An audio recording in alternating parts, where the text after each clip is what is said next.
Childcare challenges affect parents' participation in the workforce and can have far-reaching effects for families, employers, and the economy as a whole.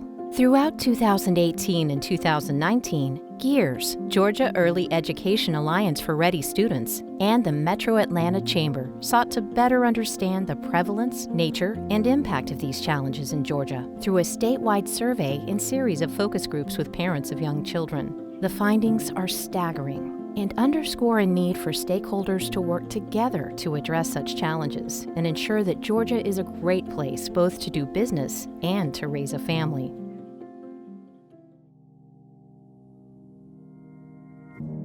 We had a sense, sort of anecdotally, that parents were experiencing childcare challenges across the state.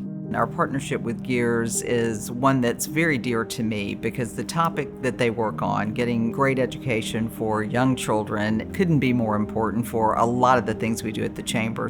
The Metro Atlanta Chamber has been a fantastic partner because they come at this issue with a business lens and they bring business champions to the table to work side by side with us. It became apparent that there were many aspects to this problem with lack of access to childcare.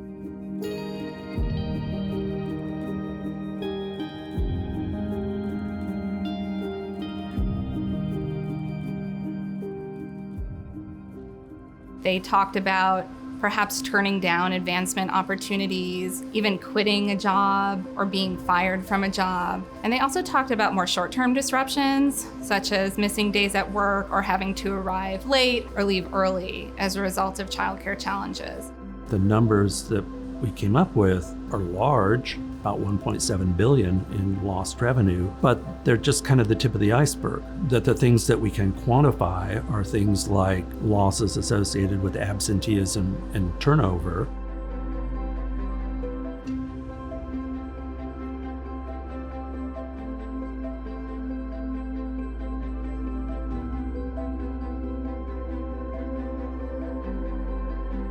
And they reported challenges both accessing childcare and affording childcare. And then finally, they shared that there were some workplace practices that were not particularly family-friendly or flexible enough to allow them to really juggle those competing demands.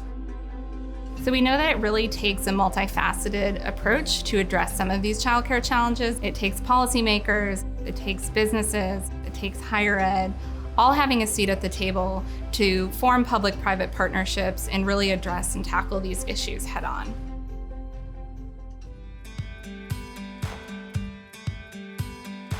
Across different levels of government, policymakers can employ a variety of strategies, ranging from supports for working families, such as tax benefits or family leave, to improving the affordability and accessibility of childcare.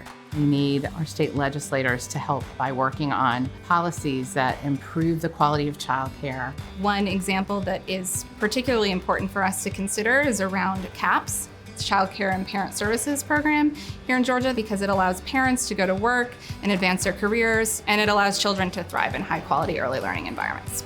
I'm a great believer that every child in Georgia deserves a safe, stable, loving, permanent home to be in.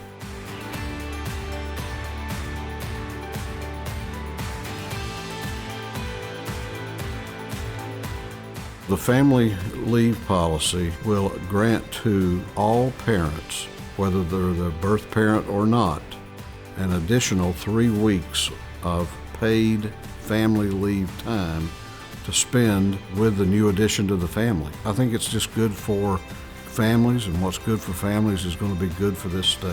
I would hope, first of all, that other governmental entities here in the state would adopt it at both the state and the local level. I would also hope that other companies, private employers here in the state, would look to see that we're taking a leadership role on this, that other companies here are doing it.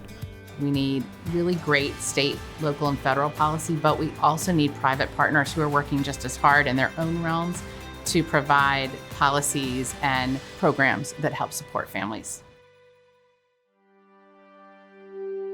One of the things we work on here at the Metro Atlanta Chamber in a big way is talent recruitment and talent retention. We want the best and brightest in this market. And in order to get them, we not only have to have the good jobs, we have to have a great quality of life. We hope that business leaders will consider really a range of family-friendly policies or practices that they can implement that feel right to them and their employees. When employers engage in thoughtful, family-friendly policies, there's a lot of different positive aspects that come out of it. You're going to have productive employees. You're going to be able to recruit employees better. You're going to have more retention of employees. You're going to be able to bring women back into the workforce. And all of these things create happy employees and really, at the end of the day, drive innovation and economic growth. It's got to be about the employee. It has to be about us centralizing some of the benefits for them that help make them productive, but also make them active and vibrant citizens. The parental leave policy is one of many programs that we provide that helps the employee feel like they are able to embrace their whole human self here at work. To summarize our program, I would say that it's inclusive of both mothers and fathers and the support system, including diapers, meal service, maid service, and a transition period for parents coming back to work. We've seen that we've had an increase in employee engagement, in particular those that are going through and able to utilize the program. They feel that they're being supported by Sales Loft, even when they're not physically working here, because we're allowing that time for them to bond as a family. Some of the policies we've enacted is really a flexible work schedule, teleworking, as well as being able to work anywhere, anytime around our building. We do have an on-site childcare facility. The pressure of getting away from the office to pick up your child, the pressure of getting into the office after you drop them off, that's all been relieved. And if they feel their children are safe and happy, then they're going to be productive.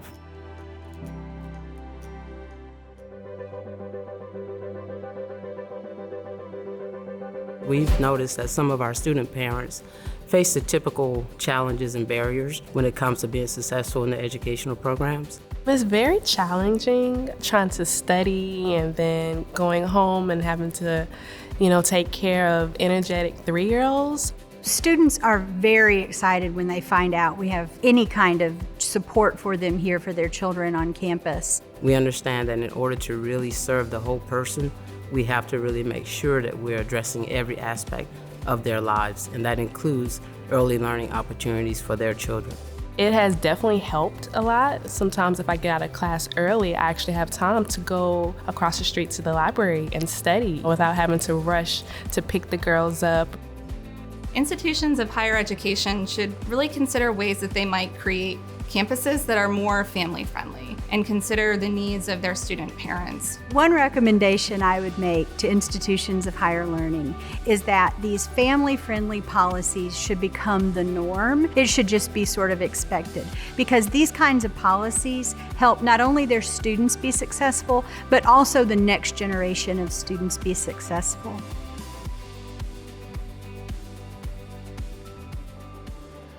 If all of these stakeholders work together, we know that we'll create a better Georgia for parents and for young children. These family-friendly policies play a huge role in what that story is and how it will play out. I'd like to make sure that that word gets out and people talk about those policies so that maybe more people will adopt them.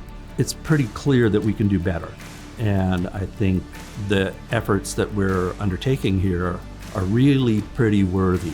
When we take care of the employee, we know that inevitably we're taking care of the employee's family members. If we get this right, we are going to have employees today who are able to go into their workplaces and focus on their jobs and not worry about their kids who are back in high-quality childcare. We know from research that early learning is a key part of helping to develop healthy families, healthy children, and healthy communities. We have an opportunity to ensure that those children can be the CEOs of the future, can be prepared for whatever life throws at them because they have had a strong basis in high-quality early education that'll prepare them for tomorrow.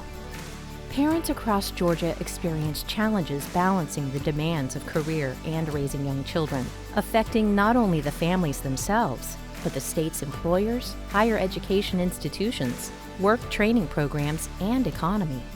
By adopting a two-generation approach, considering the workforce of today and tomorrow, Georgia's leaders can move the needle for the state's young children and bolster the economy. assuring its place as a top state for business and families.